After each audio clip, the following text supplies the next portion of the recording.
Alors en pratique, il existe deux types de double menton. Le double menton de la personne jeune, de moins de 30 ans, et souvent c'est héréditaire, c'est-à-dire qu'on l'a hérité d'un de nos parents. Et puis le double menton de la personne de plus de 40 ans, où là c'est lié à son mode de vieillissement. Le traitement va être différent. Avant 30 ans, le plus souvent, une simple micro-liposuction sans cicatrice visible va permettre d'enlever la poche graisseuse et la peau va revenir en place toute seule parce que la peau avant 30 ans est de bonne qualité. Après 40 ans, le problème est différent. La lipoaspiration, micro-lipoaspiration peut suffire dans certains cas si la peau est de bonne qualité, mais si la peau est un petit peu relâchée, il ne faut pas oublier que le premier signe de vieillissement sur un visage, chez l'homme comme chez la femme, c'est le relâchement de l'ovale, c'est-à-dire du bas du visage.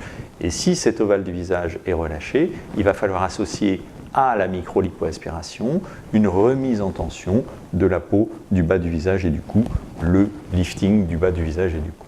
Voilà globalement comment il faut envisager les choses. Si on est jeune, une liposuction seule, micro-liposuction suffira. Si on est un petit peu plus âgé, micro-liposuction peut suffire, mais parfois il faut également avoir recours à la remise en tension. Et aujourd'hui, ce qui est très important, c'est qu'il n'y a pas malheureusement de techniques médicales qui permettent de corriger cela. On a cru qu'on avait des solutions avec des procédés de médecine esthétique, et bien aujourd'hui on se rend compte que ces procédés de médecine esthétique ne donnent pas les résultats escomptés.